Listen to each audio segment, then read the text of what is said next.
दोस्तों, भक्ति सागर चैनल में आप लोगों का स्वागत है। आज हम बताने जा रहे हैं सत्यनारायण भगवान की संपूर्ण कथा। हिंदू धर्म में भगवान विष्णु को सृष्टि के पालनकर्ता के रूप में पूजा जाता है। उनके अनेकों स्वरूप है, जिनमें से एक अत्यंत महत्वपूर्ण और लोकप्रिय रूप सत्यनारायण भगवान का है।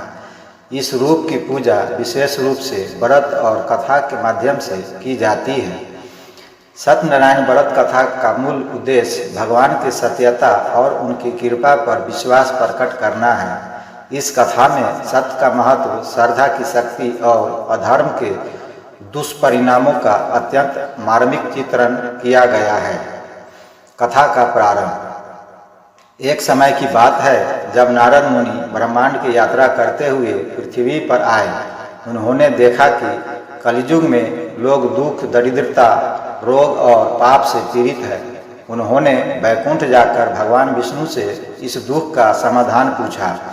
भगवान विष्णु ने कहा, हे नारद, जो भी मनुष्य श्रद्धा, भक्ति और निष्ठा से मेरा सत्यनारायण व्रत करता है, उसके समस्त पाप नष्ट हो जाते हैं और उसे सुख, शांति, समृद्धि की प्राप्ति होती है। फिर भगवान ने नारद मुनि को इस व्रत की विधि और कथा के 5 अध्याय बताए, जो आज भी हम श्रद्धा से सुनते और करते हैं। पहला अध्याय, निर्धन ब्राह्मण की कथा। काशी नगरी में एक निर्धन ब्राह्मण निवास करता था। वह अत्यंत गरीब था और भिक्षा मांगकर किसी तरह जीवन यापन करता था। एक दिन नारद मुनि ने उसे देखा और उसकी दयनीय दशा पर द्रवित हो गए। उन्होंने ब्राह्मण को सत्यनारायण व्रत करने का सुझाव दिया और विधि बताई। ब्राह्मण ने श्रद्धा से व्रत किया। उसने केले, दूध, गुड़ और अन्य फल आदि से भगवान की पूजा की और व्रत का संकल्प लिया। व्रत के कुछ ही दिनों में उसकी आर्थिक स्थिति सुधरने लगी। उसके घर में अन्न धन का आगमन हुआ और उसका जीवन सुखमय हो गया। दूसरा अध्याय, लकड़हारे की कथा। एक दिन वह ब्राह्मण जंगल में लकड़ियां काटने गया। वहां उसकी भेंट एक लकड़हारे से हुई। ब्राह्मण ने उसे भी व्रत की महिमा बताई। लकड़हारे ने अगले दिन संकल्प लेकर सत्यनारायण व्रत किया। उस दिन वह जो लकड़ियां बाजार में बेचने गया, वह पहले से दोगुनी कीमत पर बिकी। उसने उस धन का उपयोग पूजा में किया और अगली बार और अधिक श्रद्धा से व्रत किया। कुछ ही समय में लकड़हारा भी समृद्ध हो गया और दूसरों को भी यह व्रत करने की प्रेरणा देने लगा। तीसरा अध्याय, सेठ साधु और पुत्री लीलावती की कथा। एक नगर में एक धनी सेठ साधु अपनी पत्नी के साथ रहता था। संतानहीन होने के कारण वे अत्यंत दुखी थे।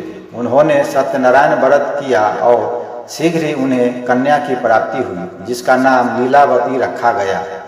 समय बीतता गया और लीलावती विवाह योग्य हुई। उसका विवाह सेठ ने एक सुंदर सुशील युवक से तय किया। विवाह के समय सेठ ने फिर से व्रत करने की बात सोची, लेकिन व्यवसाय की व्यस्तता में वह भूल गया। कुछ समय बाद सेठ अपने दामाद के साथ व्यापार हेतु समुद्र यात्रा पर गया। वहां वे एक बंदरगाह पर उतरे और व्यापार करने लगे। उसी समय कुछ लोगों ने उनके अच्छे आचरण पर संदेह कर उन्हें चोर समझकर बंदी बना लिया। उन्होंने पूछताछ में सच छुपाया और भगवान की अवज्ञा की। उधर घर में लीलावती और उसकी माता ने सच्चाई जानी और व्रत किया। फिर सेठ और दामाद को सपने में भगवान ने दर्शन देकर सच्चाई बताई। उन्होंने पश्चाताप कर फिर से व्रत किया और फिर से समृद्ध हुई। चौथा अध्याय, राजा तुंगध्वज की कथा।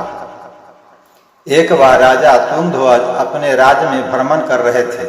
उन्होंने देखा कि कुछ ग्वाले सत्यनारायण व्रत कर रहे हैं। उन्होंने उस पूजा को तुच्छ समझा और आदर नहीं किया। इस अपमान के कारण राजा की सारी संपत्ति नष्ट हो गई। उनका राज्य संकट में आ गया। दुखी होकर उन्होंने कारण जानना चाहा। उन्हें ज्ञात हुआ कि यह सब भगवान की अवमानना के कारण हुआ है। उन्होंने तत्क्षण व्रत किया और फिर से राज्य, वैभव और यश प्राप्त किया। 5वां अध्याय, शूद्र व्यापारी की कथा। एक बार एक शूद्र व्यापारी भगवान की सच्ची श्रद्धा से व्रत कर रहा था। उसके पड़ोसी ने उसका मजाक उड़ाया, लेकिन कुछ ही समय में उस पड़ोसी का सब कुछ नष्ट हो गया। उसने समझा कि यह भगवान की लीला है। उसने पश्चाताप कर व्रत किया और उसके जीवन में सुख लौटा। व्रत की विधि। संकल्प। व्रती को प्रातः स्नान कर साफ वस्त्र पहनकर संकल्प लेना चाहिए कि वह सत्यनारायण भगवान का व्रत करेगा। दूसरा, स्थान। पूजा किसी पवित्र स्थान पर की जानी चाहिए, घर, मंदिर या सभा स्थल। तीसरा, व्रत पूजन सामग्री। भगवान सत्यनारायण का चित्र या मूर्ति, केले, फल, पंचामृत, दूध, गुड़, गेहूं का आटा, चावल, तुलसी दल, पुष्प, धूप, दीप आदि। चौथा, पूजन विधि। भगवान को स्नान कराकर वस्त्र अर्पित करे, पंचामृत से अभिषेक करे, फूल, तुलसी दल, नैवेद्य अर्पित करे, कथा सुने और सुनाए, कथा के बाद आरती करे, प्रसाद वितरित करे। सत्यनारायण व्रत के लाभ। जीवन की बाधाएं समाप्त होती है, व्यापार और परिवार में सफलता मिलती है, संतान प्राप्ति का वरदान मिलता है, घर में सुख, शांति और समृद्धि आती है, पापों का नाश होता है और मोक्ष की प्राप्ति होती है। सत्य का संदेश।